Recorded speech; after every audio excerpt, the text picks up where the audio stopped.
नमस्कार dear students, welcome to physical वाला। अब हम मोस्ट इंपॉर्टेंट क्वेश्चन का रिवीजन करेंगे। सबसे पहले बायोमैकेनिक्स एंड स्पोर्ट्स चैप्टर 8 का रिवीजन कर रहे हैं।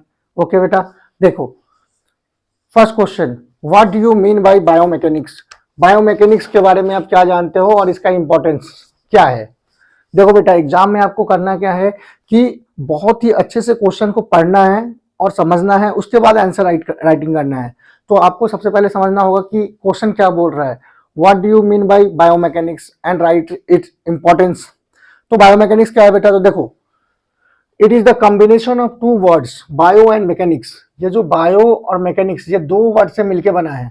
बायो और मैकेनिक्स दो वर्ड से मिलकर बना है। बायो का मतलब होता है लिविंग थिंग्स एंड मैकेनिक्स का मतलब होता है the field of physics that is the force related to the body movement. तो बायोमैकेनिक्स में क्या होता है बेटा, हम लोग लिविंग थिंग के बॉडी मूवमेंट के बारे में पढ़ाई करते हैं। इसका इंपॉर्टेंस क्या है, तो what is the importance of biomechanics, तो इंप्रूव स्पोर्ट्स परफॉर्मेंस टेक्निक्स। जो स्पोर्ट्स पर्सन होते हैं उसके परफॉर्मेंस को इंप्रूव करता है, उनके टेक्निक्स को इंप्रूव करता है। इंप्रूव स्पोर्ट्स इक्विपमेंट, जो खेलने की जो इक्विपमेंट होते हैं उसको इंप्रूव किया जा सकता है बायोमैकेनिक्स के स्टडी करके। Prevention and management of injury, injury से बचा सकता है, या कोई इंजरी हो गया है तो उसको कैसे ठीक करेंगे, उसमें ये बायोमैकेनिक्स हेल्प करता है। ओके बेटा, अब next question, this is very important question, ध्यान से देखो। What do you mean bye projectile. Projectile से आप क्या समझते हो, what is trajectory of projectile and what is the curve trajectory of projectile called. तीन क्वेश्चन है इसमें, घबराने की बात नहीं, आराम से देखो। सबसे पहले एक एक करके चलते हैं कि what do you mean bye projectile. Projectile से आप क्या समझते हो, तो देखो बेटा, an object thrown into the space at an acute angle under the action of gravity is called projectile।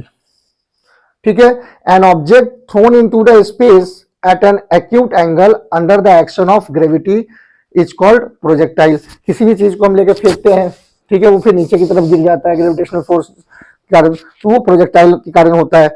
अब देखो, there are two forces which act on a projectile, gravitational force and air resistance। ठीक है, एक तो gravitational force है, दूसरा air resistance है। अब देखो सेकंड क्वेश्चन क्या बोलता है बेटा, what is trajectory of projectile. What is trajectory of projectile, तो देखो the path followed by a projectile is called trajectory of projectile.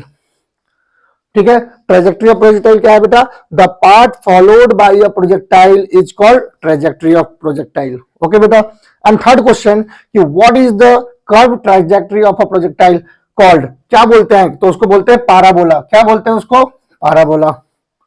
Okay बेटा, then come to this side, name the factors affecting projectile trajectory. कौन कौन से factor हैं जो कि projectile trajectory को इफेक्ट करता है, तो सबसे पहले इनिशियल वेलोसिटी। क्या होगा बेटा, initial velocity, then angle of projection, then height of projection, air resistance and gravitational force. This is very important question for your board example, इसको ध्यान से समझो बोर्ड एग्जाम। सबसे पहले है इनिशियल वेलोसिटी।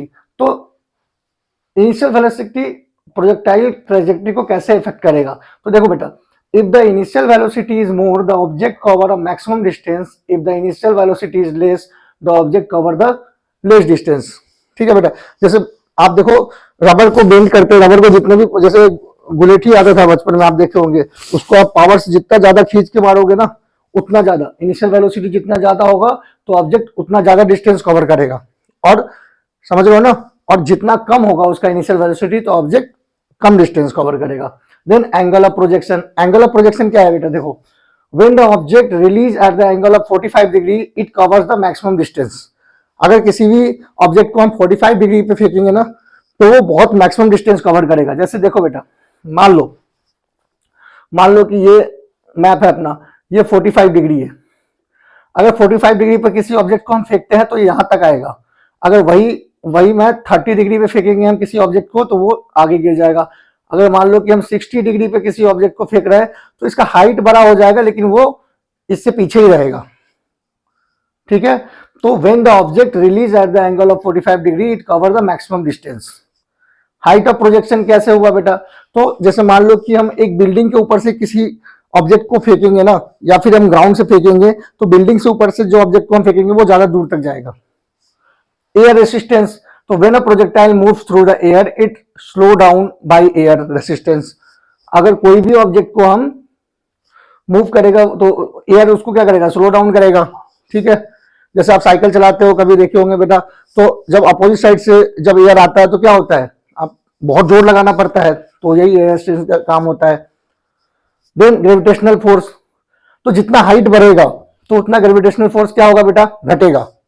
वैसे तो हर ऑब्जेक्ट पे ग्रेविटेशनल फोर्स सेम लगता है, लेकिन क्या होता है ना कि जितना भी एल्टीट्यूड बढ़ेगा तो ग्रेविटेशनल फोर्स कम होगा। जैसे मान लो आप पहाड़ी इलाका में जाओगे तो पहाड़ी इलाका में अगर किसी ऑब्जेक्ट को आप फेंकोगे, ठीक है, तो उस पर ग्रेविटेशनल फोर्स कम लगेगा, और जमीन से फेंक रहे हो किसी ऑब्जेक्ट पे तो उसको ग्रेविटेशनल फोर्स ज्यादा लगेगा। तो these are the very important question for your board exam. So आप इस क्वेश्चन को अच्छे से याद कर जाए।